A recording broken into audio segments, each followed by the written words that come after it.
Yo, it's your boy Orion, one half of the Northwest Sports Fanatics, back at you with a new video. Today's YouTube video live stream discussion is going to be on the amazing docu-series, my favorite, The Tiger King, and also 2020 NFL Way Too Early Power Rankings Top 10. I hope everyone is having a fantastic Monday. It's your boy Orion, Exotic, your boy in the building. Make sure you guys subscribe to the channel. Smash that like button either now or on your way out. Donate to your boy either on here or through patreon.com/NWSF as the Sport King. That is who I am. And if you're looking for merch, Northwest Sports Fanatic merch, link is below every video on our YouTube page.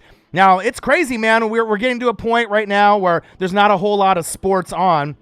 So I'm trying to find things to watch to keep me interested. Obviously, we got Tiger King, Netflix docu-series, which is off the chain. If you haven't seen it, I definitely recommend it. It is a must-see. Carol Baskin, watch out. Jalen Anthony Brown in the building. What it do?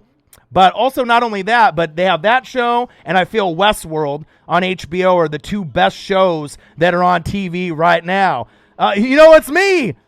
Not the Lion King. Not the Tiger King, the Sport King. I am the Sport King. It is me, Orion Exotic. You might have heard of my cousin Joe Exotic, right?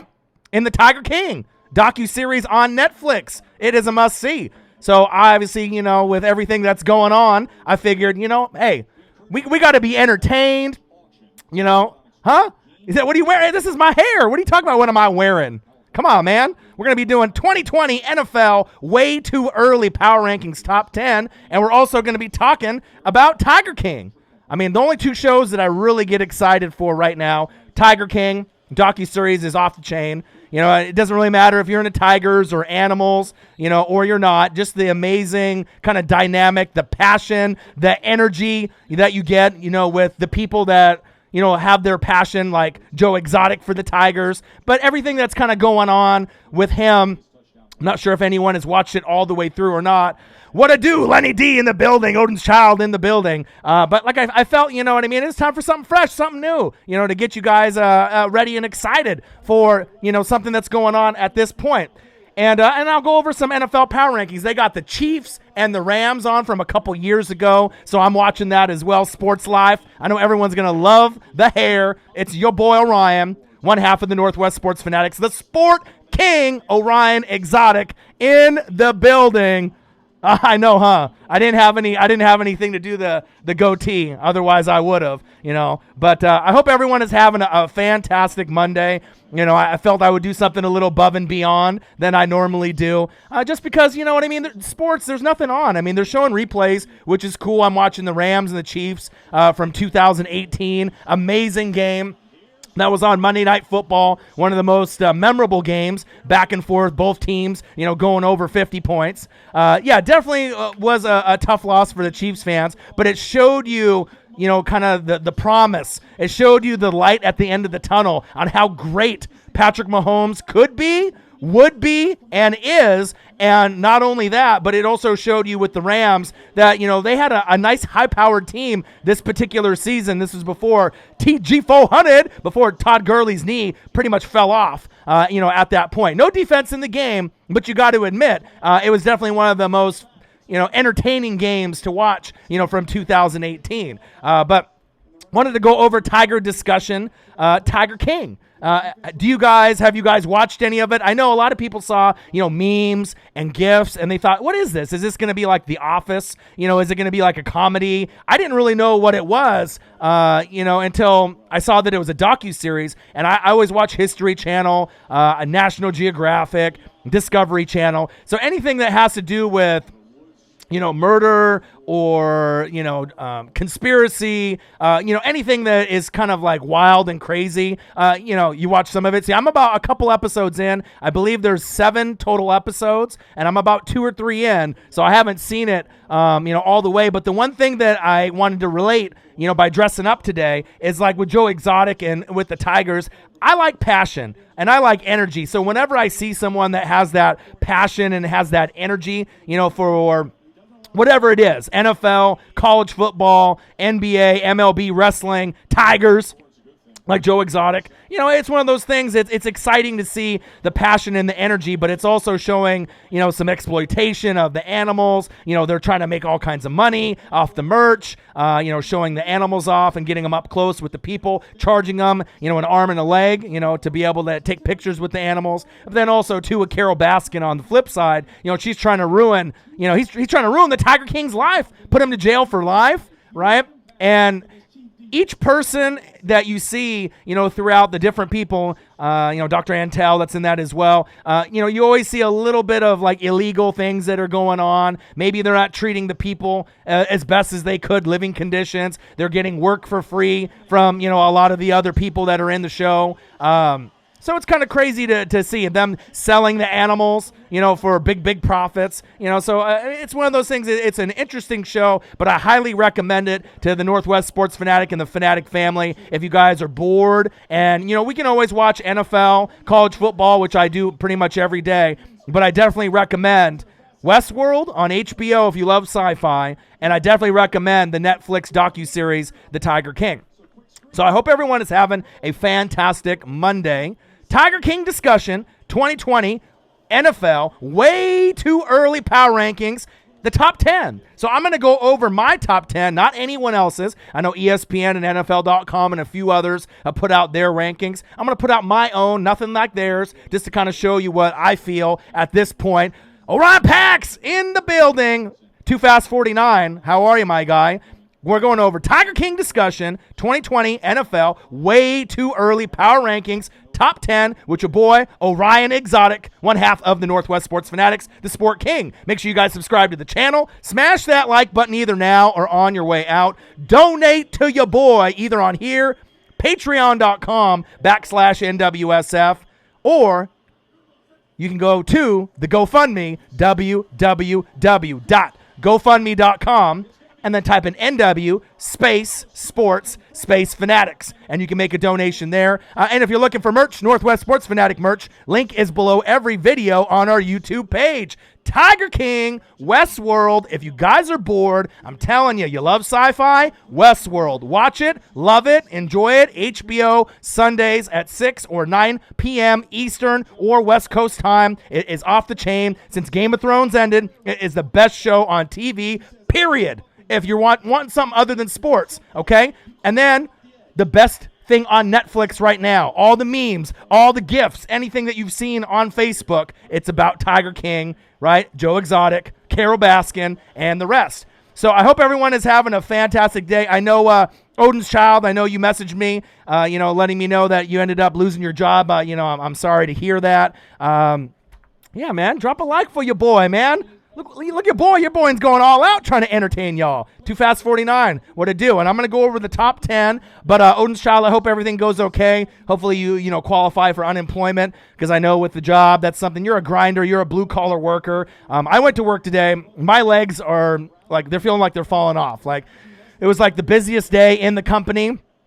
Oh, Eleni D, I apologize, man. I know a lot of people got those extra couple weeks of work in before they decided, maybe it's a little too risky to have people working. So hopefully Lenny D and Odin's Child get their unemployment, and that way that they can kind of rest easy. I know we're going to be getting that stimulus package from Trump, the $1,200 in about 2 to 3 weeks. So that'll be nice if it ends up really showing up. I mean, I got to see it deposited in my bank account, or if I get a check, but until that happens, I'm not going to really believe it until I see it. I know they say they're going to do it, but I need to be able to see it. Yeah, school's out for some people April 24th. They're extending this, coronavirus quarantine to April 30th.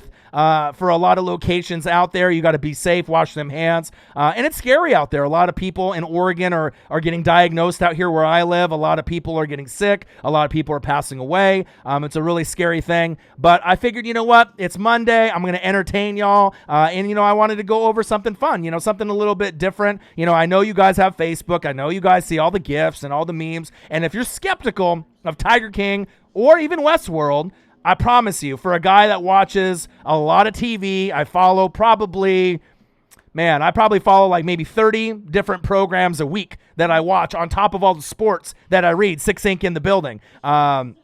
It's definitely two of the best things to watch as far as a docuseries on Netflix, the best thing on Netflix, right? Even if you don't like animals or aren't into tigers or don't understand the premise of the show. And then Westworld, as far as sci-fi, I mean, it's the best thing since Game of Thrones, and that is big facts. Doing online courses the rest of my college semester, it's harder and easier at the same time. 6 Inc. in the building.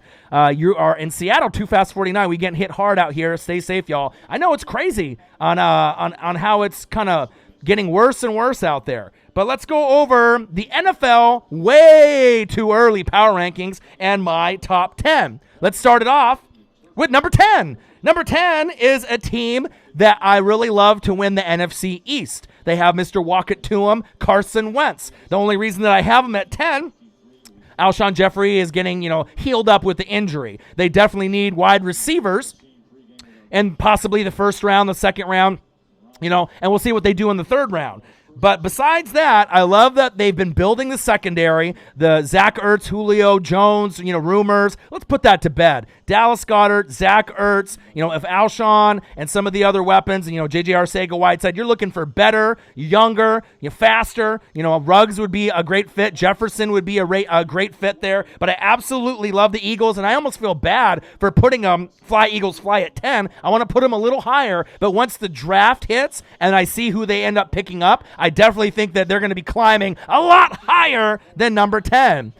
Odin Child, $5 donation. Sorry, ain't my usual 20. Drop my guy. Hey, you know what? It's all right, man. You ended up, losing your job. You got unemployment. You got your family. You got bills. And you know what? You've donated so much, over, the last few months, all season long, throughout, NFL season, and then even with NFL season, being over, $20 here, $50 here, $20 here. You have donated more than anybody else in probably the last couple months. So it's totally all right. I mean, like I said, if it's $1, $2, $5, if anyone can donate, it definitely really helps your boy out. The Tiger King, Orion King, right? Orion Exotic, it definitely helps him out with everything that I'm trying to do, so I appreciate that. Sarah Small in the building. She said Tiger King documentary was crazy. I want to watch it again. I know, for real, I haven't even finished it yet. I'm such a big fan. I've only watched a couple episodes just because I've been busy. My girlfriend was sick, but obviously I'm going to try to watch a little bit more maybe tonight and then try to get it all finished up by maybe Wednesday if I can, but I've been working still. The job isn't closing down, so I walked probably no joke, 5, 6, 7 miles today at my job. My legs are just nothing. There's nothing there. It feels like bone on bone. I did the icy hot on my legs, Advil, Tylenol. The whole works. I probably should, maybe smoke or something, but man, it is definitely rough. So the Eagles need wide receivers, but getting back to them with their secondary, I really like what they've been doing with their roster, adding nice pieces from the Steelers, on the D line to add to Fletcher Cox. I like what the intention is as far as the depth at wide receiver that they're going to bring in. It should be very exciting to see the final product of the Eagles fly as we start getting into the preseason, regular season, and also training camp. I have a lot of expectations for the Eagles. To me, they are the best team in the NFC East, and they should win that division. Maybe not by 3 or 4 games or anything like that, because as you know, NFC East usually, it rotates, by the winners each year, and it's usually by a win. 10 wins for first place, 9 wins for second, but I definitely really like the Eagles and what they are being able to bring, moving forward. Number 9 is a team that you never would think that would be in the top 10, but they made an addition, my team, with Tom Brady, the Hall of Fame quarterback. So I don't really have any expectations, with my Bucks. I don't think that necessarily they're going to go to the Super Bowl. I don't necessarily think they're going to go to the NFC Championship game. I don't have any expectations, honestly, whatsoever. But I do think that the O-line is a concern, right? The O-line is definitely a concern, and the secondary. I think they're going to get a running back. And hopefully they address the O-line in the draft, running back and some secondary. But as long as Tom Brady doesn't turn over the football, which he doesn't, and, with Mike Evans on one side and Godwin on the other, and O.J. Howard and Cameron Brate, those are some nice weapons. They're probably the best weapons that he's ever had collectively as a unit, especially when you had the best duo in the league in Mike Evans and Chris Godwin. So we add a running back to that piece, some O-line, some secondary. I really think that there's a great chance for the Bucs to make the playoffs this season and next season. I think it's definitely possible. Too Fast 49, honestly, I think if Brady does good, then y'all making the playoffs. Agreed. Bucs will be the 7th NFC seed. So I think, you never know where it's going to be. Like, well, the 7th seed, right, they're only going to bring in 12 teams this year. The 14 team playoff scenario is 2021. So if I'm the 7th seed and I miss out on the playoffs on the outside looking in this year, but I make it the following year, I'll be okay with that. I just want to be able to see some progression. But obviously with Tom Brady and his expectations, I imagine that you're looking at 10 wins or more is his expectation. His expectation probably is to win the division, and to take it from the Saints, which I'm not sure if they can do, but they're definitely going to bring their A game. And as long as we can beef up our pieces, it's going to be really exciting. And then the Bucs, Saints, Drew Brees, Tom Brady rivalry games, amazing. I mean, what you cannot ask for any more. And I just want to be relevant again. Yeah, so Odin's Child, so it's going to be 12 teams this season, just like it normally is. And then in 2021, then they're going to shift to the 7 and the 7, where first, whoever number 1 team is, they get the bye, and then 2 through 7 play each other. And it should be pretty exciting in that format. So number 10, Eagles. Number 9, my Tampa Bay Bucks. Tom Brady, I love it. Being actually relevant again. Number 8. Number 8 is a team that has one of arguably the best quarterbacks in the league, and he has been since he came in. You might have remembered him from NC State, then Wisconsin when they played Oregon in the Rose Bowl. I knew this kid had it. I knew he had it from day one. Young Nola in the building. Tiger King discussion, 2020 NFL, way too early power rankings, top 10 with your boy Ryan and the Northwest Sports Fanatics. Make sure you guys subscribe to the channel. Smash that like button either now or on your way out. Donate to your boy either on here or through patreon.com/NWSF. And if you're looking for merch, Northwest Sports Fanatic merch, link is below every video on our YouTube page. Cody Perrin doesn't watch Tiger King, so he doesn't know the relevance of it. Of course, if you have, you would know. Come on, Cody. Number 8. The Seattle Seahawks. Now, the only question that I have for the Seahawks is going to be Jadeveon Clowney. If they can get Clowney to come back, that definitely gives their chances of not only, being on the top of the NFC West or trying to get there, then at least they can solidify a spot of being a runner-up in the NFC West. If the Niners got that key position at top, which I assume they will, the Seahawks can be right there, and I imagine the Rams are going to try to battle and scratch and claw and get up to second place with whatever means necessary. But now with D-Hop, DeAndre Hopkins with the Cardinals, and Kyler Murray, they should be better as well. But I still think Seattle, the Seahawks, with Russell Wilson and company, DK Metcalf is really going to be able to pan out, and I feel that he already panned out last year, and you saw just a glimpse of what he could do. But I think Seattle, I still think that they're going to be a top 10 team. Too Fast 49, 49ers, he said, Seattle D-line is trash. They let go of Jefferson, and we don't know about Clowney. Agreed. But if Clowney comes back, we're going to have to see what happens there. He said it's better than being dressed like Feminem or Kid Cock and JCW. Damn right. Yeah, the Seahawks definitely have some questions, Too Fast 49. But, you got to admit, if you got Dangerous, you got Russell Wilson, right? If you got him, anything is possible, with the Seattle Seahawks. And more than likely, even when, they don't have a good steady running game or all their running backs get hurt or the defense is shaky at times, if you got Russell Wilson back there, you're almost guaranteed for 9 wins. And then you usually can win somewhere between that 9 and 11 range. If you have a great team, when the Legion of Boom was there with Marshawn, right, then you're looking at maybe 11 to 13 wins. So, yeah, you're a 49er fan and you know it too, right? But just imagine if you had Russell Wilson, right? If you had Russell Wilson instead of Jimmy G in the Super Bowl, right, the chances of you winning drastically increase, even if it was Patrick Mahomes that you were going against. But we'll see the development of Jimmy G, Pornstar Jimmy, moving forward. Number 8, Seattle Seahawks. Number 9, Tampa Bay Buccaneers. Number 10, Eagles. And let's go to number 7. Number 7 is a team that is excited Tom Brady left the division. Finally, Josh Allen has come back to Buffalo. And I like it because the thing is with the Buffalo Bills, they've been so close. Last year, they barely lost to New England 2 matchups. They were just a few turnovers, a few bad throws, a few little mistakes that needed to be tweaked. Josh Allen just being inaccurate, Josh Allen overthrowing, underthrowing, making bad reads. But that's a progression of a young quarterback and a stud that's getting better and better in this league. You added Diggs, to the wide receiving core, Cole Beasley, and you end up getting John Brown. Now you got Diggs. So, things are really looking up and up for the Buffalo Bills, and the defense is always off the chain. So I really do like the Buffalo Bills and their chances of not only winning the AFC East for the first time, and who knows when, right? Since obviously Tom Brady before his era, right? But to be a team that should be in the playoffs year in and year out for the next few years. They are built solid. I love their roster. I love everything that they're about. Josh Allen is inconsistent, right? Josh Allen isn't the best quarterback, out of all these young prospects. Mahomes is better. Deshaun Watson is better, right?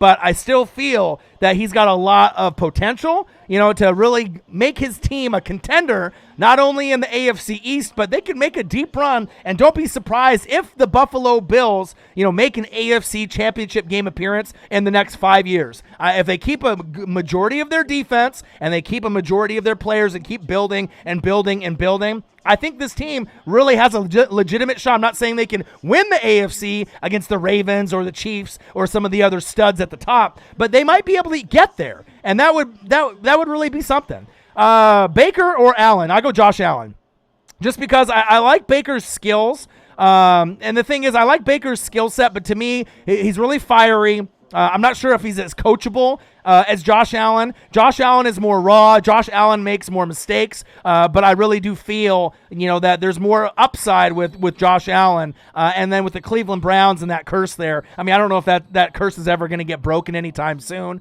but we'll have to see where it goes. Lenny D says Josh Allen's a little sketchy. He is, but he's young. So it takes time for guys. Now you got Diggs. Think about it. He had Cole Beasley and John Brown. You know what I'm saying? Like, you didn't really have a whole lot to work with. They handed the football off and they played amazing defense. So now they actually have a deep threat and intermediate threat, so they're going to have more weapons. So it should be exciting to see how things go. Jamie's videos, how are you doing? I'm doing great. But I definitely like Josh Allen more, and I think that he'll prove to people that he's going to get to that point. He might not be a Pro Bowler, tomorrow. He might not be a Pro Bowler next year. But I think a Pro Bowl season is sooner than you think with Josh Allen. I really think that there is a chance for him to really show what he's got, especially with Tom Brady, out of New England, depending on who they bring in, at quarterback. But, now the Bills got to feel great that the Dolphins aren't there yet. The Jets are at the bottom. The Jets are nowhere near, playoff contention. Miami is nowhere near, but they're getting closer and closer with a lot of the moves, right? And I like what they're doing with the draft and free agency. So don't be surprised if the Dolphins end up making a wild card in the next few years. I like what they've been doing. But you got to have New England at number 2 in the AFC East. And then I got Buffalo finally winning the division, depending on what they do in the draft and depending on what happens, with New England. If they, bring in Justin Herbert in New England, then it might be a different story. Maybe Cam Newton. We'll have to kind of wait and see. So number 7, the Buffalo Bills. I love that team. Seattle Seahawks at number 8. Number 9, my Tampa Bay Buccaneers. Number 10, fly, Eagles, fly, the Eagles. Number 6 is a team that shouldn't really surprise anyone. If you got this quarterback, you're going to win 9 to 13 games. As long as he stays healthy, it doesn't really matter who they have at running back, wide receiver, or on defense. But once they ended up getting Aaron Jones, Devontae Adams, they need to end up picking up another wide receiver in the draft. The defense has gotten better and better in the last few years. Zadarius Smith, Preston Smith, you've seen the impact that they had. I'm talking about Aaron Rodgers, Mr. Discount Double Check, and the Green Bay Packers. So the Rodgers, it's one of those things where you either love Aaron Rodgers or you hate Aaron Rodgers.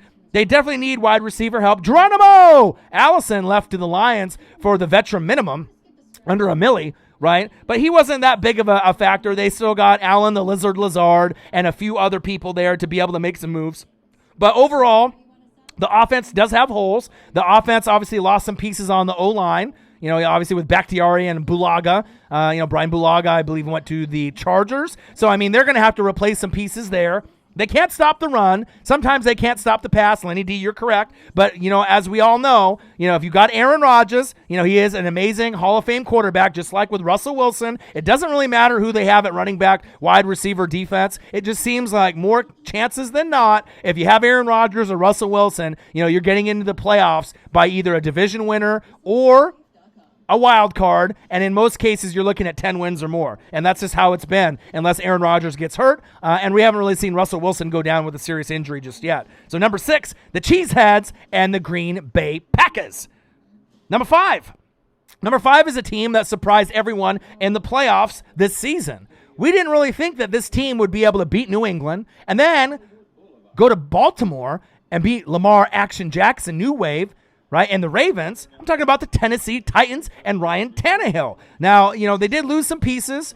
Casey's gone, but you ended up bringing in Vic Beasley. He hasn't been the same since he won the SAC championship, I believe, in 2016. So we're going to have to see on what happens there. But I love their defense. I love their coach. I like the running game with Derrick Henry. They got nice pieces at wide receiver, A.J. Brown and company. So I think that the Titans, they might have a little bit of a drop-off from last season. They might not be as hot as they were in December going into the playoffs. They might be a team that goes to the first round and gets knocked off this season. But I really like the Titans and how they're built. And to be honest, if I could have had any quarterback on the Tampa Bay Buccaneers, not named Tom Brady, come to my team, and I'm not even joking, it would have been Ryan Tannehill. I really like his game. He's a gunslinger. He's got good footwork in the pocket, right? He doesn't turn over the ball that much. He's got good vision. He's a good leader, you know what I mean? And a guy that played wide receiver at A&M and then transitioned into quarterback, a guy that's been a journeyman, that's been injured, team for team. People gave up on him. I really love his story. I really do love Ryan Tannehill. I'm really rooting for the guy, and I really like their chances, not only to compete for the AFC South, but they could win the AFC South. Got the Colts, they're going to be nipping at their heels as well, but I really do love A.J. Brown, just like Too Fast 49 does, and the Tennessee Titans. Number 4. You can pretty much swap number 4 and number 3 with me. Both of these teams are great. Both of these teams are in the NFC. Both of these teams underachieved last season, but I think big things out of these two teams, and I still think that these are the two best teams in the NFC, hands down. And for now, I got to see what they end up bringing in, but I got number 4 for just today. I got the San Francisco 49ers. Bang, bang, Niner gang.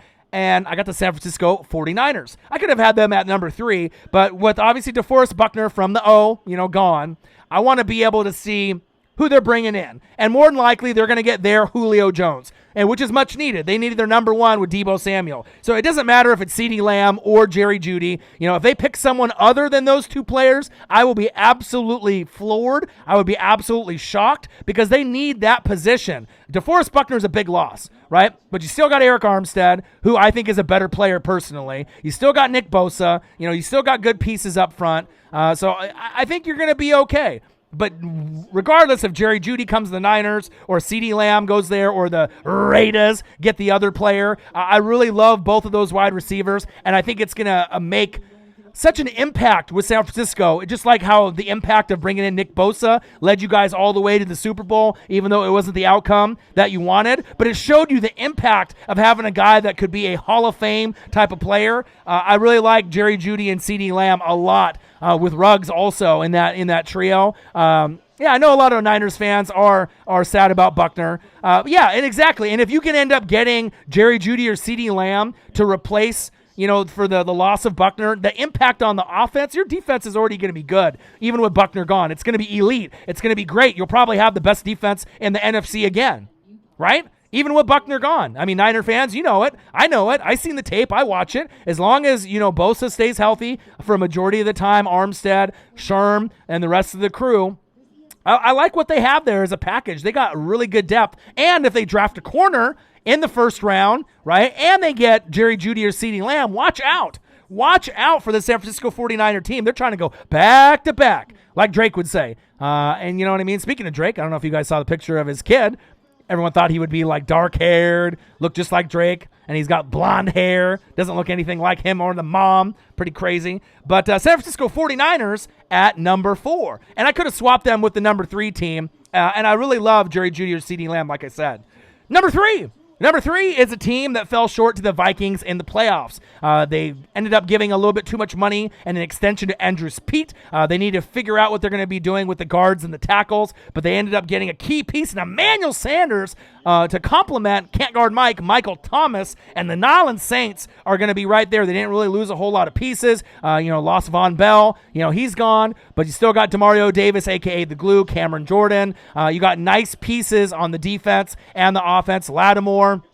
So I like everything that they have. Obviously Drew Brees is getting a little bit older, but I still feel that the Saints and the Niners are going to be the teams to beat in the NFC. Not saying that the Packers, the Seahawks, the Eagles, the Cowboys, the Vikings, the Rams, and a few other teams, Tampa Bay Buccaneers, that can't make some noise.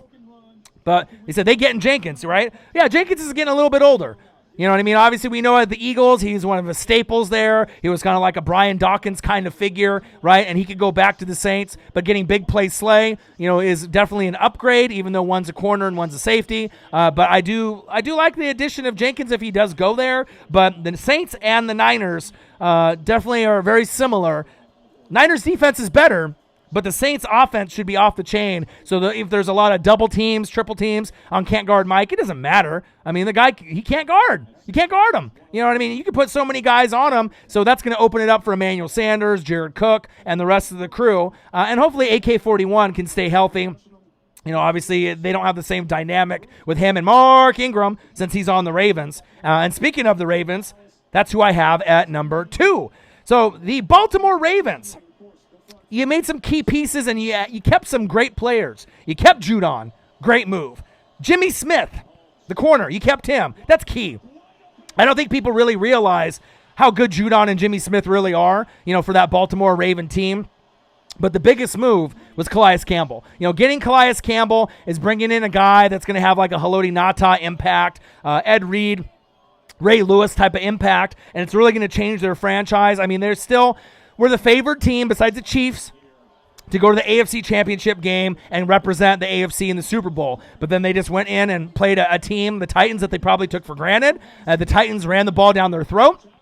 They couldn't stop it, and that's a big reason why they brought in Calais Campbell to help stop Derrick Henry and the run and help slow down the Chiefs, even though the Chiefs can't be slowed down. But I do love Baltimore Ravens, Lamar Jackson, right? You got so many nice pieces. Mark Ingram, Hollywood Brown, Mark Andrews. They are a team that are almost destined to play the Chiefs in the AFC Championship game. And then we'll see if we end up getting the Saints and the Niners in an NFC matchup that I wanted this season, but it just didn't happen. But we'll see with the additions with wide receiver Emmanuel Sanders for the Saints and the addition of Jerry Jeudy or CeeDee Lamb for the Niners, as well as a corner in the first round. And having that corner learn under Sherm is going to be huge, whether it be A.J. Terrell or whoever they decide to get to bring in. But that corner position, picking around 31-32 with the Niners, unless they trade back, is going to be really key moving forward. And then number 1, the best team in the NFL right now, guess who? It's the champs. The champs is here, and it is the Kansas City Chiefs.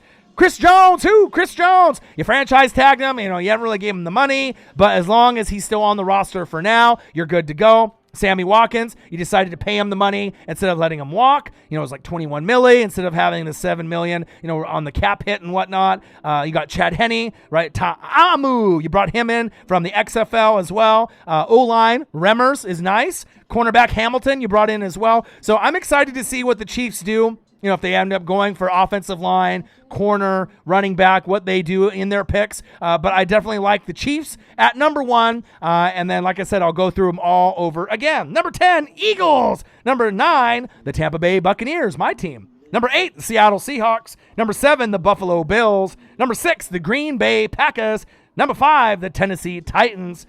Number 4, the San Francisco 49ers. Bang, bang, Niner gang. Number 3, Nolans Saints. Number 2, Baltimore Ravens. And number 1, the Kansas City Chiefs. So I hope everyone is having a fantastic Monday. Again, this video and live stream today is about Tiger King discussion. 2020 NFL way too early power rankings, the top 10, with your boy Ryan and the Northwest Sports Fanatics. Make sure you guys subscribe to the channel. Smash that like button either now or on your way out. Donate to your boy like Odin's Child did. Please donate. Help your boy out. I mean, I'm saying, the YouTube didn't even pay me anything for last month, so I imagine hopefully that'll come around next month, based on the YouTube payment structure. Normally they pay us, around the 20th and the 21st. So I didn't get anything from YouTube this month, unfortunately, but that means maybe a bigger check, for me in my bank account maybe next month. We'll see. With all this coronavirus and crazy things going on. But any donation can be greatly supported and appreciated here. You can donate on here, like Odin's Child did, $5. You can also donate at patreon.com/NWSF. You can also donate at our GoFundMe for my dream project on getting a YouTube studio here built in my hometown in Beaverton. You can go to www.gofundme.com and type in NW space sports space fanatics, and you can make a donation there as well. Bang Bang Niner Gang. I said, Orion, you play Warzone. I don't really play video games that much. I mean, I ended up putting Tom Brady on Madden and trying him out with the team, but obviously I don't have a whole lot of time to play Madden or 2K or Grand Theft Auto. I mean, those are the three that I typically play. Obviously, if I get more into Call of Duty and some of the other games that are out there, I definitely would. But like I said, my time is really busy. I mean, I'm working full time still, 8, 9, 10-hour shifts, Monday through Friday, and I'm reading and I'm still doing research, watching a lot of film, going over a lot of the pieces in the draft. So unfortunately, I don't play Warzone. I wish I did, but I don't have really a lot of time, to get into that just because of my other obligations and how things are going. So does anyone else have any other questions or anything else that they want to talk about before I end the live stream? I wasn't going to do a long one today. I just wanted to hop on and salute to the Tiger King. Man, what a show. It's just a great show. Joe Exotic. You got to watch it. Docuseries, Netflix. I mean, if you absolutely love Netflix, it's something worth watching. And then if you like sci-fi, Westworld on HBO. Those are the two best shows. One, a docuseries, and The Tiger King, Joe Exotic, Carol Baskin, watch out. Fed his husband to the Tigers, right? And then, obviously, with Westworld, it's been on, I think it's the third season now, and it's definitely off the chain. Eagles trade for Brandon Cooks rumors. I know there's also rumors for the Julio Jones for Zach Ertz. I don't think you really want to go that route. You know what I mean? I think if you trade up, if you want Ruggs, you're going to have to trade up. But even if you end up getting Jefferson or Ayuk, or depending on who you end up getting, Don Shingo for the Eagles, you might end up drafting, wide receiver back-to-back, because Alshon is still coming off the injury. Deshaun Jackson, obviously, we know with the age. You still got Dallas Goedert. You still got Zach Ertz. You still got Mr. Walk-It-To-Him, Carson Wentz. I really do feel that the Eagles are still primed for, supremacy in the NFC East. I still think that they're better than the Cowboys, even without these wide receivers they haven't drafted yet. I still think that they're going to be better than the Cowboys, the Redskins, and the Giants. They've really beefed up the secondary and the defense in free agency. So I really do like what the Eagles are doing. Ertz is on contract talks. He's getting the best tight end contract, which he should. You got to think with Travis Kelce, George Kittle, Zach Ertz, he's always been the guy that it never gets the pub. He never gets the love. He's one of those guys that always gets overlooked. When they went to the Super Bowl and he made some big plays, people started to recognize, oh, wow, okay, Zach Ertz, he's pretty good. He's always been good, and he's been good for a long time, and he showed, what it is to be a great professional on and off the field for Dallas Goedert as well. So if Ertz ended up leaving anytime in the next few years, if it happened, right, Dallas Goedert is more than capable of being the tight end number one for the Philadelphia Eagles. But having both of them in the double tight end set, kind of how I did Aaron Hernandez and Gronk for the Patriots with Tom Brady back in the day, that can really open up the playbook for the Eagles on a whole nother level for Dougie P, Coach Peterson, and beyond. Brandon Cooks can stay where he at. Exactly. I don't want Brandon Cooks on Tampa Bay. And like I said, he's just one of those guys that, he gets concussions a lot. He gets hurt a lot. He definitely has good hands. He can run good routes, but he's just one of those guys. He almost like a journeyman. He reminds me of almost like a Rich Gannon, but a wide receiver. He just kind of goes from spot to place to place, spot to spot. He definitely can do some things, when he's there, but I don't know. I would pass on Brandon Cooks, period. Raiders, Chargers have video called Oregon QB Justin Herbert. Yeah, and I know they're looking at him. Obviously, the best fit is going to be the Chargers. The Raiders don't really necessarily need him because you end up having Marcus Mariota, right? You have him, and then you already have Derek Carr, right? So I don't know. I mean, if they end up trying to find a trade partner for him, I'm not sure if anyone really wants him. But Herbert, to me, best case scenario for him, Chargers would be the best fit. I think New England would be a great fit for him as well. I don't know if New England would be able to get him. They'd have to trade up quite a bit, quite a few spots, if they want to be able to get their next Tom Brady-ish kind of guy. And I think with his mechanics, he would be suited well for the Patriot offense. I know, people in the AFC East don't want to hear that, but I definitely see the Chargers are definitely in the running. Chargers getting Cam, I believe. He would look good in that uniform. They already got Tyrod Taylor there as well. So, I mean, it just depends on who they want to bring in. But I don't know, Cam and his personality, I don't know if they really want to bring that in for the Chargers. Yeah, I would be able to put some butts in the seats, but I think Justin Herbert learning from Tyrod Taylor would be better, for that team moving forward so they can mold Justin Herbert into the next Phillip Rivers. Cam, like I said, if you can deal with the personality and the drama that you're going to have from time to time, then maybe they'll go that route. But if I was a Charger organization, I would pass on Cam, and maybe he could go somewhere else and make a name just based off his age. I think that they need to start over and try to find someone to build with rather than get kind of an aging vet that has issues with his shoulder and his legs. Personally. Never been the same since Jenkins, near knocked his head off his shoulders in the Super Bowl. Damn right, Lenny D. That's big facts. He definitely hasn't been the same. Niners signed Travis Benjamin. Nice, speedy receiver, but we still going to try and draft Judy or CD. Right, and don't forget about that corner, Too Fast 49, in the late first round. That player might have just as big of an impact as CeeDee Lamb or Jerry Jeudy. I mean, you already know Jerry Jeudy and CeeDee Lamb with Kyle Shanahan and the mastermind that he is, him and Deebo Samuel, and just working those running backs and wide receivers around. But it's going to be really exciting to see Jerry Jeudy or CeeDee Lamb and see, what kind of plays are they going to be able to do? How many touchdowns are they going to be able to get as a rookie? I mean, I think there's a great chance for 1,000 to 1,200 yards and 8 to 12 touchdowns from CeeDee Lamb or Jerry Jeudy in that first season. They could be a Pro Bowler in year one, which is definitely exciting. Please draft a corner, Niners, so we can grab Ruggs.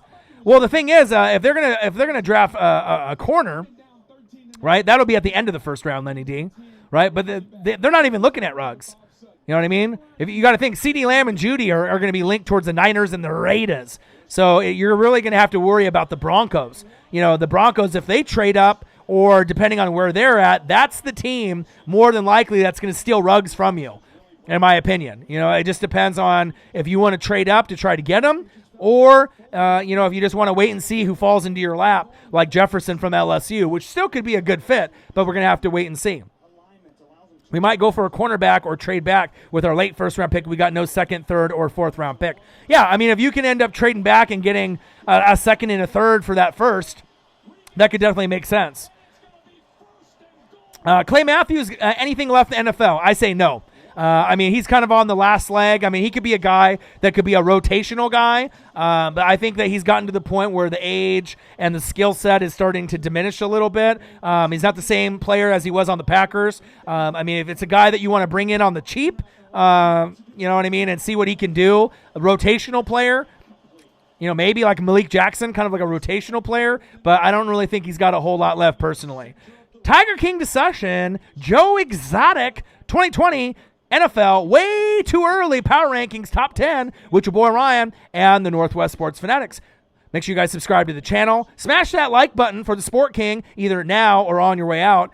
Make sure you donate to your boy like Odin's Child did, $5. I know someone else can help your boy and support the channel. And if you're looking for merch, Northwest Sports Fanatic merch, link is below every video on our YouTube page. You can also donate at patreon.com/NWSF. And you can also go to our GoFundMe, www.gofundme.com, and type in NW space sports space fanatics.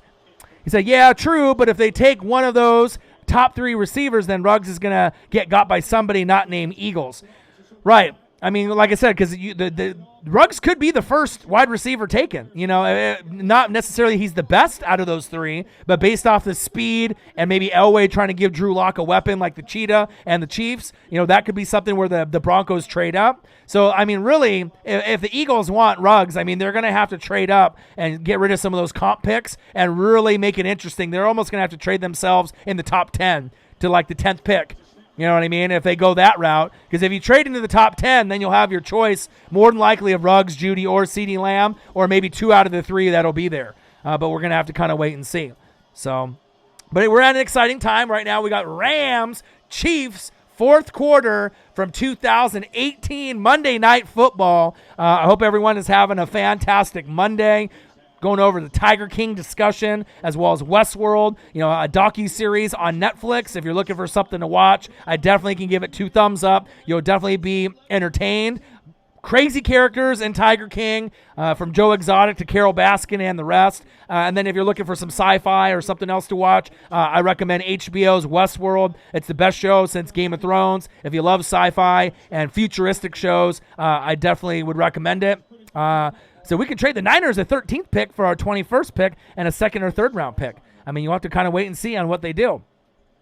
So I think Marcus might be happy if his Skins draft Chase Young. Absolutely. And like I said, he was trying to try to come over on Sunday, but my girlfriend has gotten, kind of sick, not with the coronavirus, but she's just got kind of a cold. So I didn't want to expose him on, getting sick, but hopefully we can get Marcus in the building sooner than later. But again, I end up working pretty late, 4, 5 o'clock. So, and I start working really early at 7 a.m. So I'm not sure if he's going to end up coming through in the evening. But maybe on the weekend, on Saturday or Sunday, if he's got time, I'd love to be able to, do some reaction videos or some live streams with him so we can go over that. Jadeveon Clowney ends up on what team? Don Shingo from Germany. That's a good question. The best fit for him would be to stay put and stay home with the Seattle Seahawks. That would definitely make the Seahawks one step above the Rams and the Cardinals. Not as good as the Niners, but it definitely would keep the heat on the Niners, having a great pass rusher like that. A little bit of a dirty player, as we saw what happened in the playoffs with Carson Wentz, Mr. Walk It To Him. But I know the Jets have been in the media. If you look at the ESPN, NFL Network, and Bleacher, it seems like, he might be looking for the money. If you want to play with CJ Mosley at linebacker and Jamal Adams, my favorite safety in the league, you can go there. But that team is horrible. I mean, the Jets are going to be one of the worst teams in the NFL, in my opinion. I don't really see, how things are going to be improving for them. I think Miami will be better, the Buffalo will be better, and New England will be better. So I don't really know if Clowney going there would be a fit, but he wants to get paid, and there's not a lot of teams that have a lot of money left to be able to pay him the dollars that he wants. Maybe the Cleveland Browns, maybe the Jets, but I mean, I don't really like those places. If it was me and I was Jadeveon Clowney, I would take less money and I would go to a contender, and I would go to Seattle and stay put, and go there. But I don't know how his experience was in Seattle, if he enjoyed it in the Northwest, or maybe it was just too much rain for him. We're going to have to kind of wait and see. Hope she's okay. Yeah, she is. She's getting better. How is Marcus? I think he's pretty good. I think he's getting a little, cabin fever. He's working from home. He's probably losing his mind, with the job and everything that's, going there. I think he hates the job, and, he's probably just, stuck at home and wants to get out with this, quarantine. But at some point, he'll be able to get out, and we'll be able to hopefully record together. The Jets are trash. Damn right they are. Clowney ain't worth $20 million a year. Agreed. I don't think he's worth $20 million a year either. To me, he's worth, because he's a name.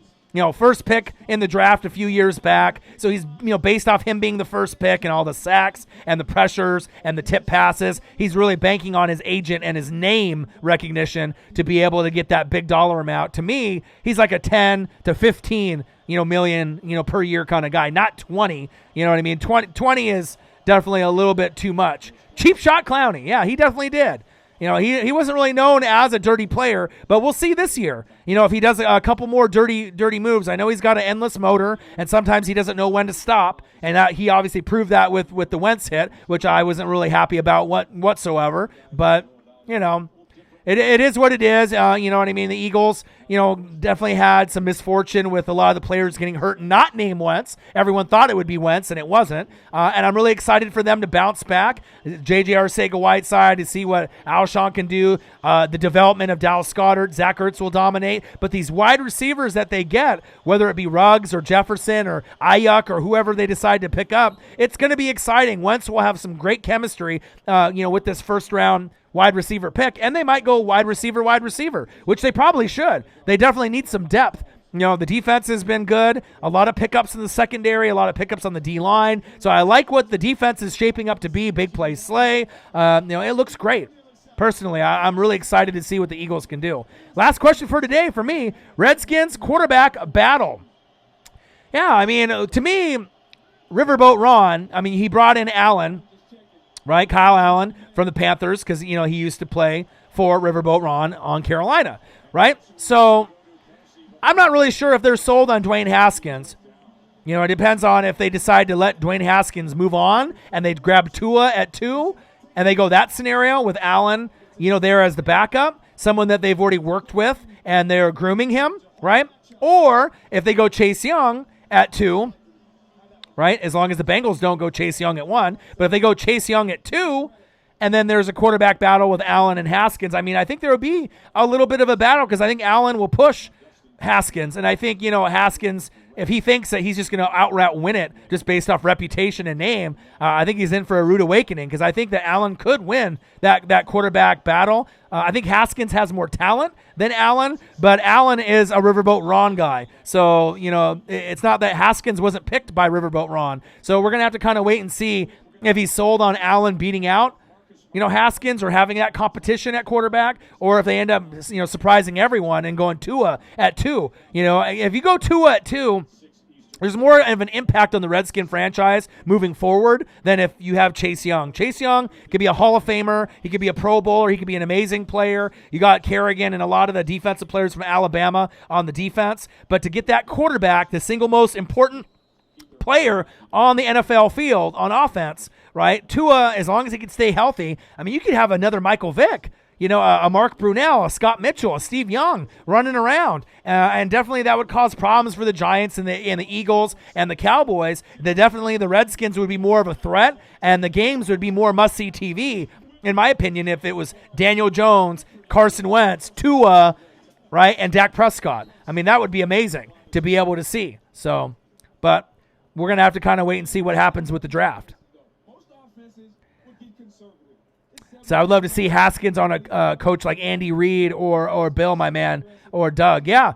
The thing is that Haskins just needs a little bit of help, kind of like Jameis Winston and some of these other guys. They need a little bit of development. Maybe even Haskins, going to like Pittsburgh, backing up Big Ben, learning under, a Pro Bowler like that to be able to get some more development. But I'm not sure if Haskins is the guy that you want to have because you don't know how long Riverboat Ron has. He might have a couple years, 2 to 3 years before he gets fired. So if he doesn't really believe in Haskins and they go Tua, then obviously he wants to, gamble everything on a quarterback that he's in love with, that he picked, he groomed, and then have Allen as his backup. And if that happens, Haskins will be out the door. Kind of like with the Josh Rosen experiment. When Kingsbury came in, he didn't want Rosen. He didn't care if he was already picked and he was there, right? He was going to end up getting his guy and Kyler Murray, which was the right pick, getting his guy, someone that has a little bit more talent.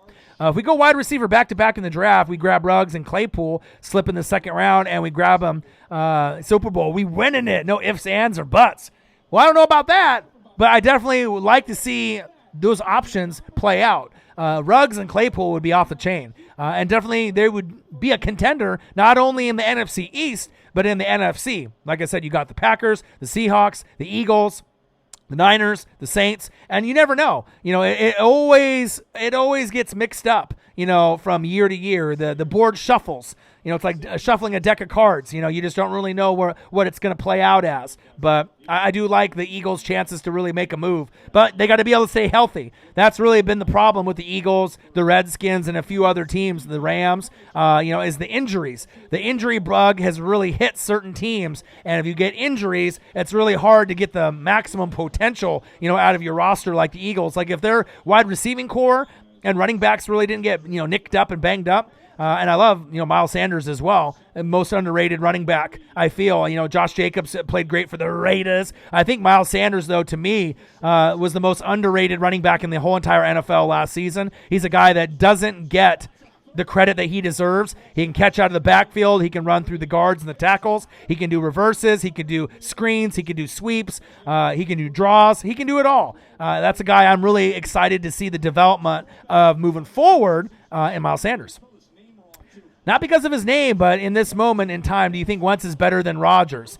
Not today, but I think Wentz is better than Dak. I think he's better than anyone else that's in the NFC East.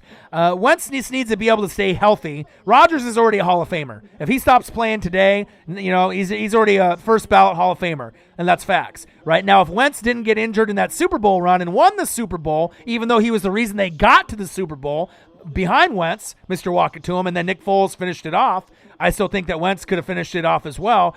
But Wentz just needs to stay healthy. Just needs to stay healthy and then continue just to make playoff pushes, playoff runs. But, compared to a lot of the quarterbacks that are out there, I think if Wentz is healthy, you can easily say he's a top 12 quarterback in the league with potential to get in somewhere that number 6 to number 8 range. You know what I mean? He just needs to slowly keep climbing the ladder. You know what I mean? And I think sometimes, with the other receivers getting banged up or him getting banged up, it kind of, pushes him back a little bit. But if he can just string along a few seasons, of health together with the wide receivers, the running backs, himself, Mr. Walk It To Him, he can slowly climb that ladder from being the 12th best, the 10th best, 8th, 6th, maybe top 5. I really do like Carson Wentz a lot, Mr. Walk It To Him.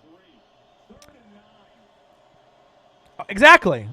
Without Wentz, you ain't winning the Super Bowl because you wouldn't have got those wins, I believe, with Nick Foles. You would have got some of the wins up to that point, that season, but if you remember that game against the Broncos, a lot of the fans on the Eagles, that ended up watching us in 2017, I actually like Carson Wentz better than Andrew Luck. I liked Andrew Luck a lot when he was playing, but that's a kind of a good similar comparison. Kind of like a younger, Phillip Rivers, a younger Big Ben, a younger Andrew Luck, that type of guy. Not a guy that's going to scramble a lot, but every once in a while will make some moves. But Wentz has got that it factor.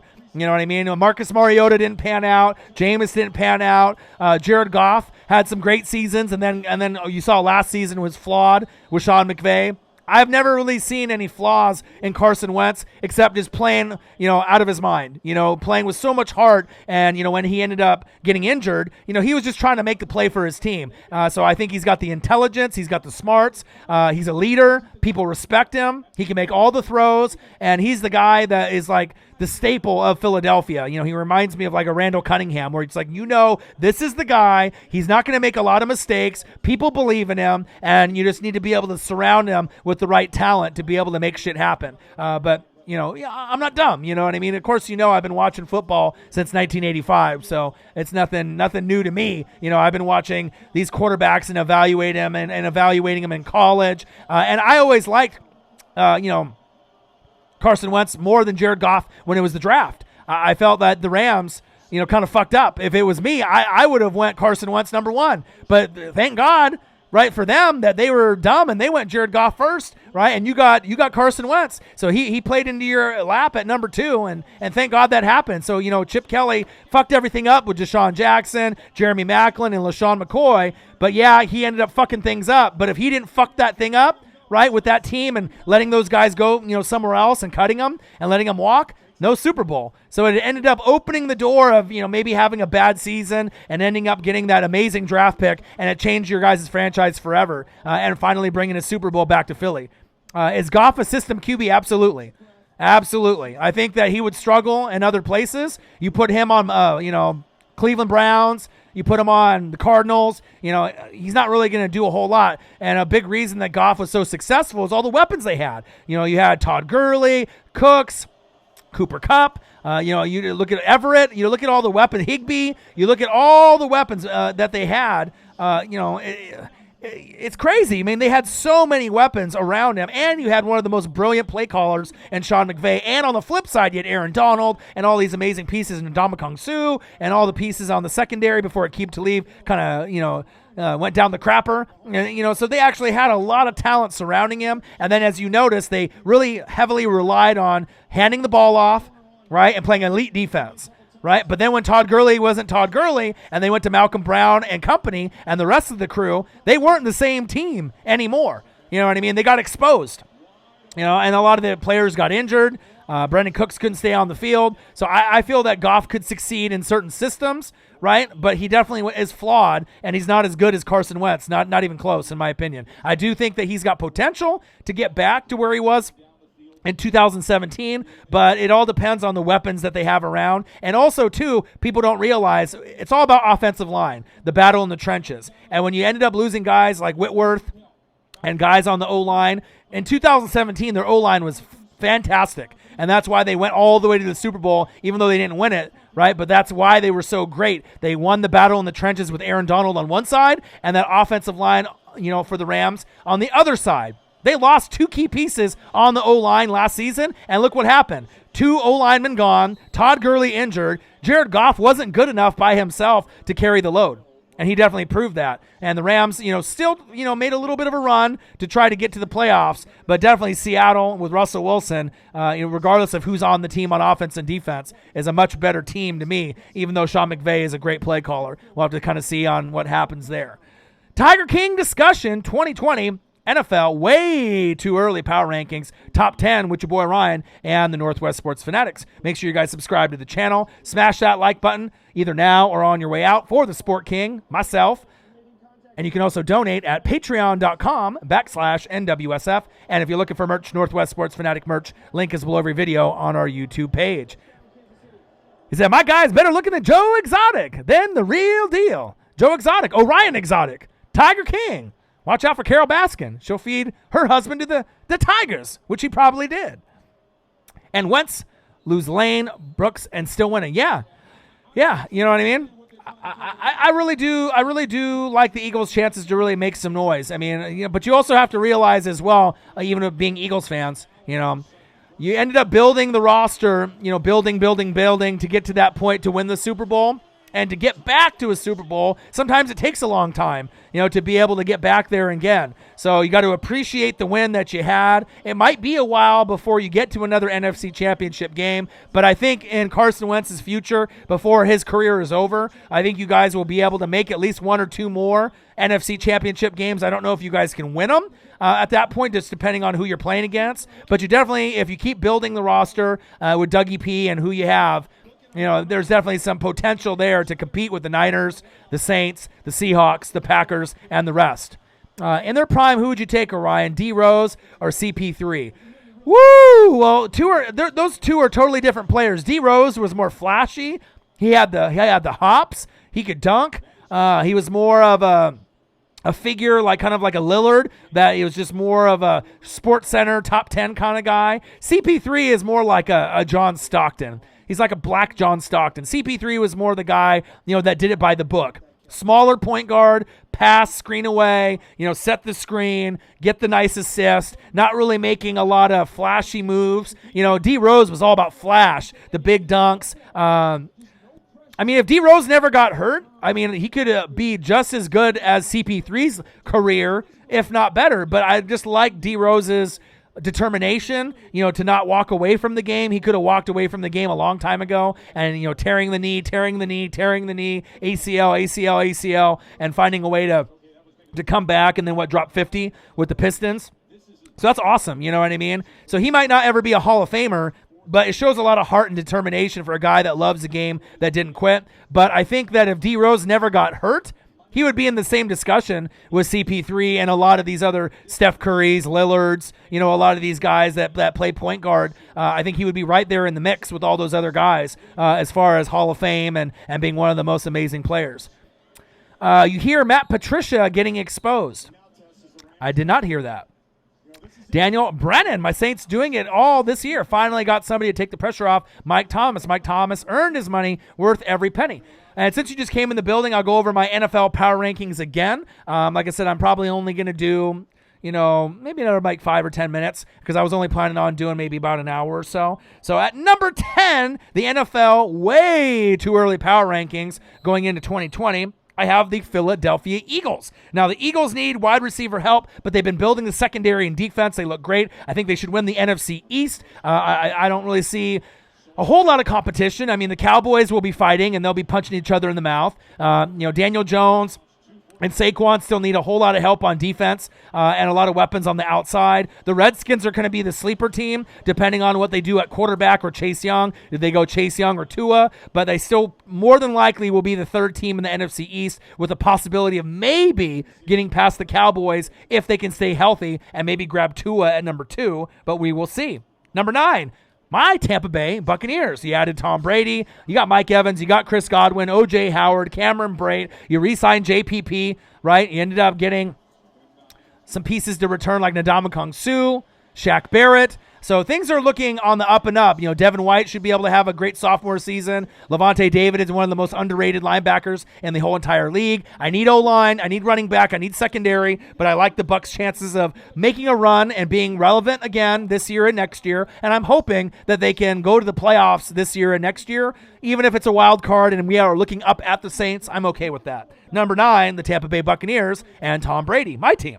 Number 8, Russell Wilson, Danger Russ, DK Metcalf, Tyler Lockett. We will see if Jadeveon Clowney comes back, and they might go higher on my list. But number 8 for now, the Seattle Seahawks. Number 7, a team that just got Stephon Diggs. Josh Allen is a guy that needs to learn his accuracy, kind of like Justin Herbert. He overthrows, he underthrows, but he was very close on nipping New England twice this last season. But depending on who they get at quarterback for the Patriots, this could be the Bills' time to shine and win the AFC East, not only this season, but for many years to come. Stephon Diggs, Josh Allen, John Brown, Cole Beasley. The defense is lit. Number 7, the Buffalo Bills. Number 6, Aaron Rodgers. He needs wide receiver help. Geronimo Allison went to the Lions for the veteran minimum under $1 million. But they still have Aaron Jones. Aaron Jones. And Devontae Adams, one of the best route runners in football. So we'll have to see what they can do on the defensive side as well. I like what they did with Zadarius Smith, Preston Smith, and the weapons that they have. Number 6, the Green Bay Packers. So look for them to draft a wide receiver in the first or second round. Number 5 is a team that surprised everyone this season by knocking off New England and the Ravens. It's the Tennessee Titans at number 5. Ryan Tannehill is my favorite quarterback that was in this free agency class, and if I could have anyone but Tom Brady, Ryan Tannehill would have been my number 1 choice for my Tampa Bay Buccaneers. He's got good pocket presence. He's got good footwork. He's got a good zip on the football. He's a leader. He's gone through a lot. Injuries, being traded away, people giving up on him. I love his determination. A guy that used to play wide receiver at A&M and then transitioned into quarterback. I love Ryan Tannehill, and they ended up signing Vic Beasley from the Atlanta Falcons. So we'll see if he can get back to being the Vic Beasley, the sack king. Not the Tiger King, but the Sack King from 2016. We'll see if he can make an impact for the Titans. Number 4, the San Francisco 49ers. Bang, bang, Niner gang. I could have swapped number 4 and number 3 because both these teams are great. But DeForest Buckner is gone to the Colts, right? So it's either Jerry Jeudy or CeeDee Lamb. And then at corner at the end, maybe A.J. Terrell. We'll have to kind of see what happens. But those 2 first-rounders at corner and wide receiver for the Niners are going to be an incredible impact for a team. When you brought in Nick Bosa, you saw it drove them all the way to the Super Bowl. It gave them that piece on top of Buckner and Armstead, and it really was the best trio as far as pass rushers on the same team. DeForest Buckner, Eric Armstead, both from the O, University of Oregon, my team, right? And then Nick Bosa from the Ohio State University. There was nobody better than those 3 as a trio in the National Football League last season, and they proved it by getting all the way to the Super Bowl. They fell short because Patrick the Clone Mahomes, Showtime, is Patrick Mahomes. What can you say? But getting Jerry Jeudy or CeeDee Lamb is getting like a Julio Jones for Kyle Shanahan and that roster. I'm in fear for the rest of the teams in the NFC having to deal with how they're going to work that guy in. He could be a Pro Bowler year 1, CeeDee Lamb or Jerry Jeudy, or if they surprise anyone and go Ruggs. I doubt it, but I think Jeudy or CeeDee Lamb, Niners, Raiders, those are going to be the teams that more than likely those 2 teams and 2 players are going to go to. And then look for the Eagles and the Broncos battling it out for Ruggs. Number 3, New Orleans Saints. You have Michael Thomas. You got Jared Cook cooking up the competition. A healthy AK-41. Latavius Murray. Right? They need help with Andrew Speed, the guards and the tackles. So they need to address that. The offensive line. Von Bell is gone, but you brought in Emmanuel Sanders. So now you got him on one side, Michael Thomas on the other. Can't guard Mike. Jared Cook, obviously in the middle. Drew Brees, Hall of Famer. Drew Brees, Jesus. So I really like the Saints' chances of making a deep run, but it showed you when they played the Vikings, you know, with Danielle Hunter and Everson Griffin, who's still on the market, Everson Griffin. If you can't stop a pass rush and you don't win that battle in the trenches, it doesn't matter if you have Drew Brees, you know, Michael Thomas, Jared Cook, Alvin Kamara. You need to protect up front. So giving Andrew Speed that extension was really head-scratching to me, but hopefully they can address the guards and the tackles moving forward. Number 3, New Orleans Saints. Number 2, Baltimore Ravens and Lamar Jackson. Things that people don't realize that's really important. You're keeping Judon. Jimmy Smith, the corner, was really key. Judon, giving him the franchise tag. Smith, bringing him back. But bringing a Calais Campbell in for a 5th rounder is just a steal, almost like D-Hop going from the Cardinals from the Texans. I don't know what the hell the Texans are thinking, right? But Calais Campbell can be a guy that has that impact like Haloti Ngata did when he came there. A guy, Ed Reed, Ray Lewis, a guy that really can make a huge impact for a team that already has it on the offensive side of the ball. Lamar Jackson, Mark Ingram, Hollywood Brown, Mark Andrews. And the pieces just go on and on and on. So I really do love the Baltimore Ravens. We should have seen Ravens, Chiefs, Saints, Niners in the AFC, NFC Championship game this year. But you saw some other teams kind of overachieve like the Titans. And sometimes that happens in football. That's big facts. And then the number 1 team in the 2020 NFL way too early power rankings, the top 10, is the Kansas City Chiefs. Chris Jones. Who? Chris Jones. You ended up franchise tagging him. You need to pay him the money, keep him around. You paid Sammy Watkins. He's not going anywhere. You brought Chad Henne in, and then you got Ta'amu, right, from the XFL. You got O-line Remmers, cornerback Hamilton. You still got the Cheetah, Tyreek the Freak Hill. You still got Travis Kelce. You still got Patrick Mahomes, the best quarterback in the league. You still got great pieces on the line. You still got Honey Badger, Frank Clark. So it's going to be a team that's really hard to beat. They're definitely going to try to go back-to-back, but I'm excited to see what happens with the team. So number 1, Chiefs. Number 2, Ravens. Number 3, Saints. Number 4, Niners. Number 5, Titans. Number 6, Packers. Number 7, Bills. Number 8, Seahawks. Number 9, Bucks. The Buccaneers, my team. And number 10, the Eagles. And then a couple teams I have on the outside looking in. Cowboys are right there. New England, depending on who they have at quarterback, I think they could be there as well. Immediately thought about my boy Ryan when I saw the Bucs sign TB12. I am happy for you, brother. Thank you, man. The Bucs should send you a season tickets with airfare attached. You'd be the only true Bucs. Seriously, like I literally have been. I don't even know if there's any other Bucs fan on planet Earth, besides me. But it finally came into fruition. You know what I mean? With him going from the best winning percentage of a team to going to the worst percentage. Winning franchise. Like my percentages are so low. I'm literally like the worst team in football besides that little run from 95 to 02 when I had Brooks and Sapp and Lynch, Simeon Rice, John Gruden, and all the rest, Monty Kiffin, Tony Dungy, and then you brought in, Simeon Rice and Michael Pittman and Brad Johnson, and you finally put it together. But it feels really good because, I'm not sure what you're going to get out of Tom Brady, but he's definitely going to change the culture for Tampa Bay. And in the future, other free agents and other players are going to consider Tampa Bay not a laughingstock, but maybe a destination to go, especially when you got the best duo in the league and Mike Evans, and Chris Godwin. But we'll have to see with Emmanuel Sanders and Can't Guard Mike. They definitely will give them a run for their money, as well as a few other tandems in this league, depending on what happens. Yeah, and you got O.J. Howard and Cameron Brate. They could revitalize their careers with Tom Brady. Got to get a running back, maybe DeAndre Swift from Georgia. Jonathan Taylor from Wisconsin would be lit. Get some O-line, get some secondary. Still got Devin White from LSU, Levante David.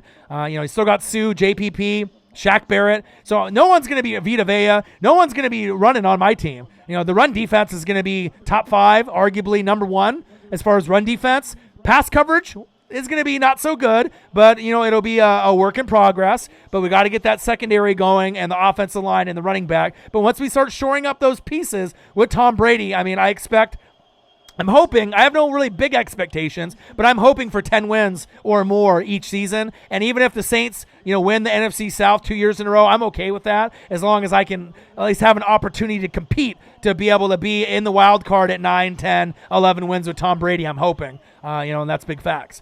So Tiger King discussion, Westworld, that's another good one on HBO. A docuseries on Netflix, Tiger King, Joe Exotic, Orion Exotic, the Sport King, 2020 NFL way too early power rankings, top 10 with your boy Ryan and the Northwest Sports Fanatics. Make sure you guys subscribe to the channel. Smash that like button either now or on your way out. Donate to your boy either on here or through patreon.com/NWSF. And if you're looking for merch, Northwest Sports Fanatic merch, link is below every video on our YouTube page. So that's pretty much it. Like I said, I was only going to stay on for about a half hour to 45 minutes, but Daniel, you came in the room, and I always try to, acknowledge everyone that hops in the room, and and to kind of just go over, what's going on. And there wasn't a whole lot of moves in free agency over the weekend. There was a few different players getting signed, but obviously with all the memes and GIFs and everything about Tiger King, I thought it would be interesting to discuss, Tiger King, and, wanted to promote it and make sure that if you haven't watched it yet, to make sure to watch it. If you're looking for something interesting to watch on Netflix, it's the best thing to watch right now as a docuseries.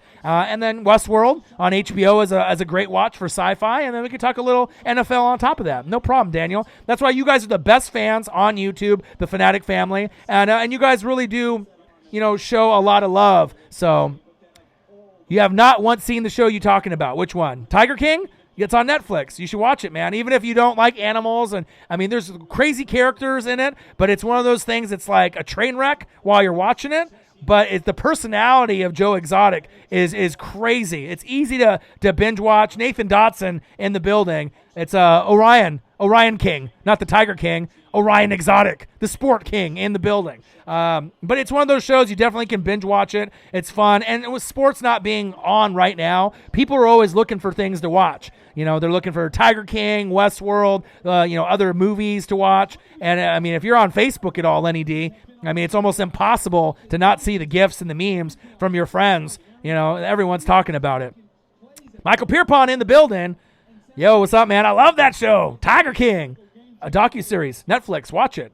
I trust you, because when I first heard about it, it looks weird because I first thought it would be like The Office, or it was going to be like a comedy, something weird, like a mix between The Office and like Grand Theft Auto. I didn't know what it was about. It's like, is this one guy like a gay tiger trainer, and he's got like 2 boyfriends or wives, but it's about like tigers. Like, what is this about? Who's Carol Baskin? You know what I mean? But once you actually watch the actual docuseries and see the passion and the love for the tigers and the animals, but also they're exploiting the animals and trying to make money off it. They have YouTube channels, and as Facebook Lives, that they do for not only Joe Exotic, but for Carol Baskin and their rivals, and just like the whole crazy dynamic of the show. It's definitely worth watching. Joe Exotic was framed. Free Joe Dirt. Joe Exotic. I know, right? And I felt I would do something fun. Normally, I don't dress up, too much. Carol killed Dawn. Oh, I know. Fed him to the Tigers. It's been missing since like 98. It wouldn't surprise me. She seems crazy. You know what I mean? And she seems like, this guy's in the wrong. Joe Exotic's a horrible person. Both of them are exploiting the animals. Both of them are doing it for money. Both of them have love for the tigers and the animals, but a lot of it is merch. YouTube videos, donations, getting people to work for them for basically nothing. Carol Baskin's getting people to work for free. Joe Exotic's paying them $100 a week. He's letting people live with them, cockroaches on the floor, rats in the little trailers. But also, too, right, at least Joe Exotic, even though that some of the conditions of living aren't that great, a lot of the people were like homeless and didn't have anywhere to go. So at least he's giving them an opportunity to get back on their feet. So I really like Joe Exotic. I really am rooting for him to get out of jail. I think he really does love the Tigers. If you watch the show, you watch how he got in an accident, ended up breaking his back, and then, ended up being next to like a circus type tiger show. And then that's where he kind of fell in love with the Tigers. Of course, they love making the money, right? He said, what the fuck, they feeding people to the Tigers? Well, if you watch the show, Carol Baskin, right, the rival of Joe Exotic, right, supposedly there's a rumor that she might have fed her husband, to the Tigers. But also he had a girlfriend overseas, so they're trying to make it like, he just left Carol Baskin because she's crazy, and then, he ended up going somewhere else. But, who knows?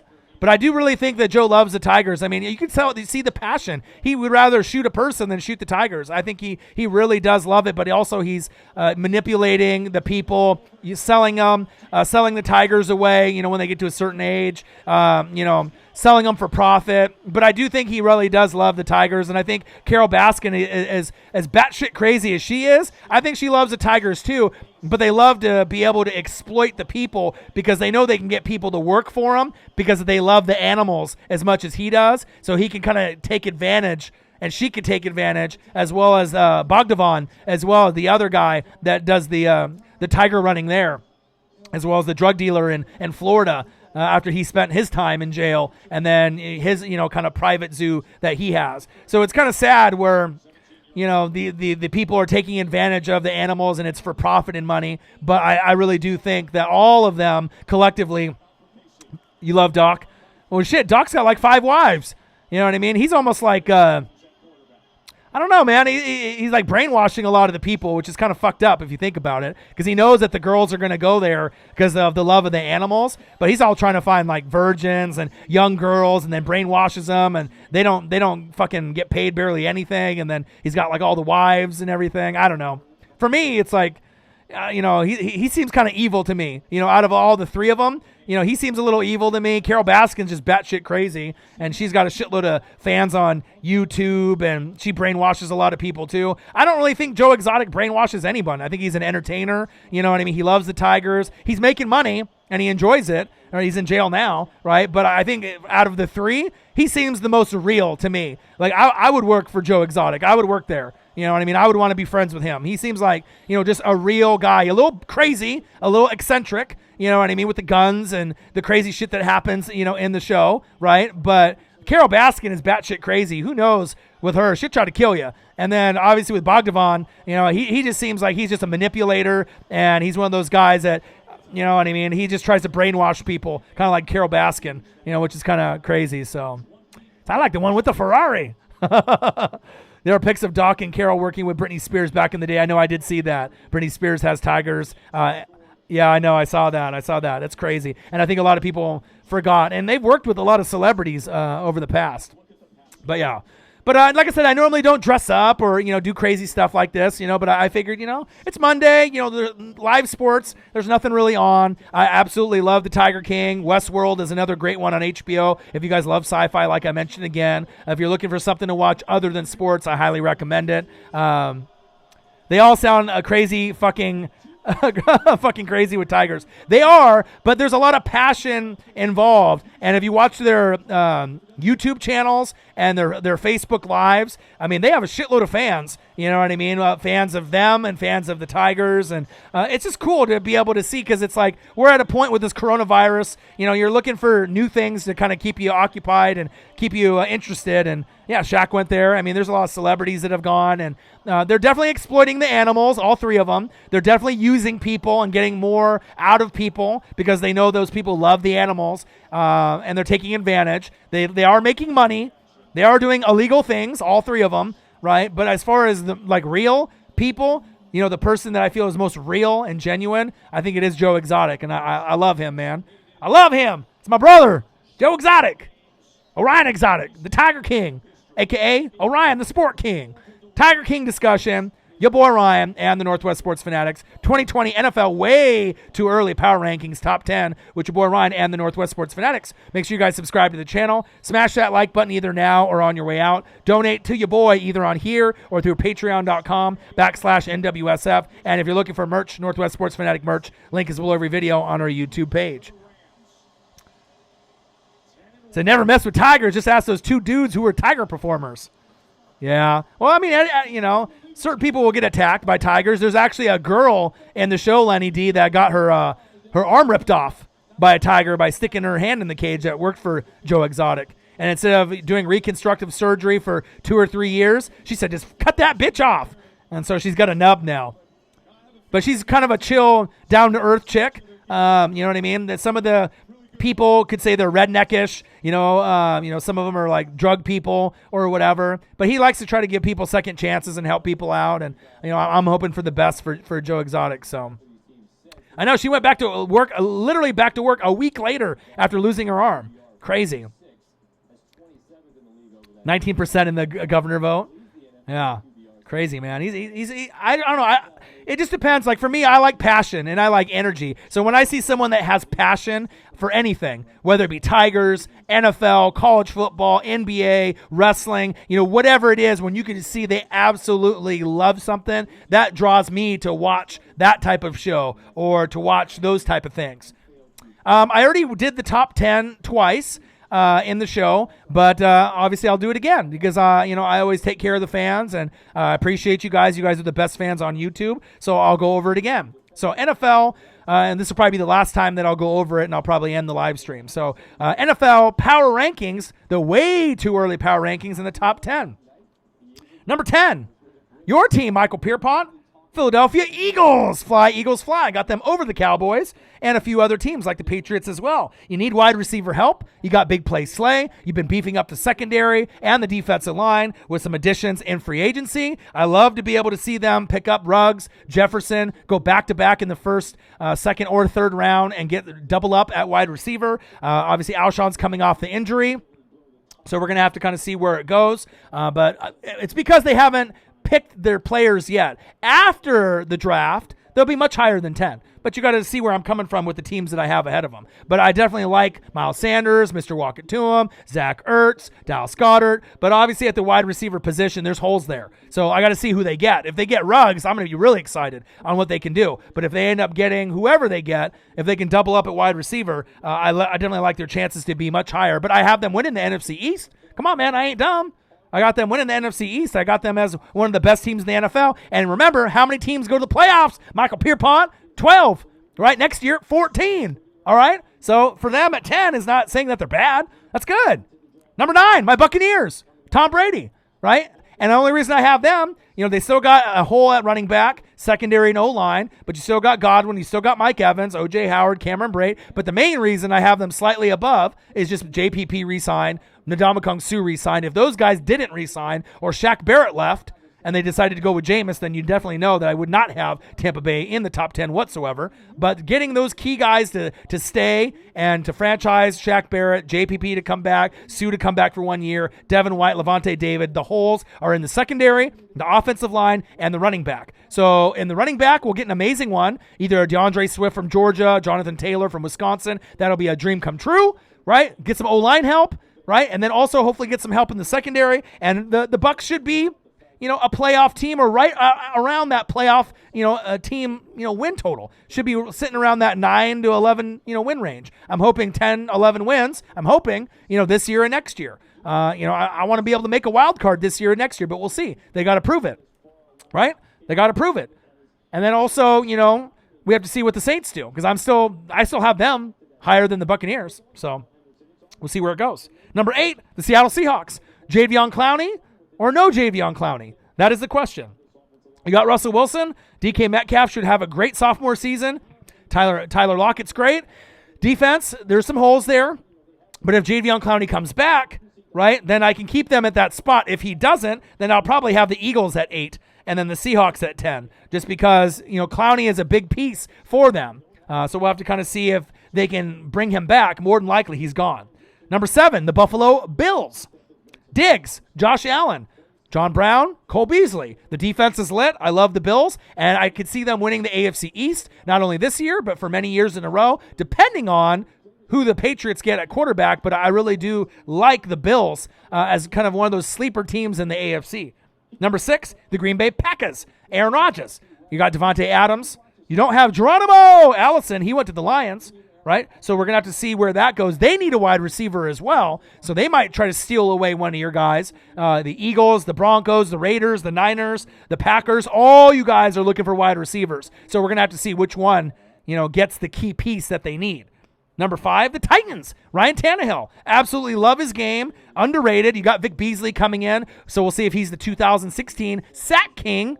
Not like the Tiger King like Joe Exotic, but we'll see if Vic Beasley can end up revitalizing his career with a new team with the Tennessee Titans. I love the coach. I love the defense. I love Ryan Tannehill, Derrick Henry, A.J. Brown. They got some really nice pieces. Jonnu Smith at tight end. They got some pieces there. Number 4, the San Francisco 49ers. DeForest Buckner gone, which means Jerry Jeudy or CeeDee Lamb in, and the other one will go to the Raiders, right? Whether it be CeeDee Lamb or Jerry Jeudy, we'll see. Maybe Jerry Jeudy to the Niners, CeeDee Lamb to the Raiders. But either one that you go and get is going to be great. And they also can get a corner in the end of the first round, which would be very significant for the Niners, A.J. Terrell or someone else at the cornerback position. I'm excited to see on who they get. Number 3, New Orleans Saints. Emmanuel Sanders, can't guard Mike, Jared Cook, Alvin Kamara, Latavius Murray, Drew Brees. You only lost Von Bell. You still got Demario Davis, Cameron Jordan and the rest. So we'll see where that goes. But I definitely love the Saints and what they could do. Number 2, the Baltimore Ravens. Key pieces. Franchise tag Judon. Jimmy Smith, you're bringing him back. But Calais Campbell, having him come back to the team and having him come to the team, for the 5th rounder is going to be a huge impact, like Haloti Ngata, Ed Reed, Ray Lewis. Bringing in that Pro Bowl guy on and off the field is going to be paying big dividends for the Ravens to get them to the AFC Championship game this year. And then number 1, the Kansas City Chiefs. The champs is here. Chris Jones. Who? Chris Jones. Sammy Watkins. Chad Henne, bringing him in. Amu from the XFL. They got O-line Remmers, cornerback Hamilton. It's going to be tough to beat the Kansas City Chiefs. So that is my top 10. One of my dad's friends is the lawyer for the Bucs, and he told me the only reason that Sue came back is because of Brady. I bet. Because now you actually feel like you have a shot. Because I know that the Ravens were looking at him, and even the Niners were looking at Sue. And I bet Sue was like, damn, the Niners, that would be nice. That gives you a good, chance to get to an NFC championship game, right? And the Ravens to an AFC championship game. So the Ravens and the Niners are built for success now. Tampa Bay is hoping, to get there this year and next year. So that's cool that he decided to stay. But with my, with JPP, Sue, Vita Vea, and then obviously, with the piece that I ended with Shaq Barrett, I got the number 1 run defense. So I think that they're going to be pretty solid again. They'll be top 5 on run D. On pass D, they'll be probably bad, but at least that the run defense will cause some pressure, and hopefully Levante David and Devin White can, extend their game to another level. And I just need to be able to pick up some secondary, some O-line, and then obviously a running back, a franchise running back. I need my Josh Jacobs, like him from the Raiders. I need mine. Jonathan Taylor, DeAndre Swift from Georgia, Jonathan Taylor from Wisconsin. That's what I'm hoping for. So that's pretty much it. I've gone for about an hour and a half. $5 in the donations. I was hoping the donations would be a little bit higher, but it's okay. You know what I mean? We're in a tough time, with coronavirus and everything that's going on. Odin's Child typically, donates, 10, 20, 30, 40, 50. He lost his job yesterday, so I feel bad for him. I know a lot of y'all are losing your jobs and things are going on, but I appreciate you guys. You guys are the best fans on YouTube. Tiger King discussion 2020 NFL way too early power rankings. The top 10 with your boy Ryan and the Northwest Sports Fanatics. The Sport King, Orion Exotic, your boy. Make sure you guys subscribe to the channel. Smash that like button either now or on your way out. Donate to your boy either on here or through patreon.com. And if you're looking for merch, Northwest Sports Fanatic merch, link is below every video on our YouTube page. So I hope you guys have a great Monday night. Enjoy yourselves. Wash them hands. Stay safe. And I will be back again with another video, hopefully tomorrow or Wednesday, especially if some of the other NFL players sign, Everson Griffin, Jameis Winston, Jadeveon Clowney. I'll try to do a video or live stream with that. But I hope you guys have a great Monday. Take care. I love you guys. You guys are the best fans on YouTube. And I'll be back again very soon. Love you guys. Peace. Orion Exotic out. Tiger King. Watch it. Netflix. Docuseries. It's off the chain.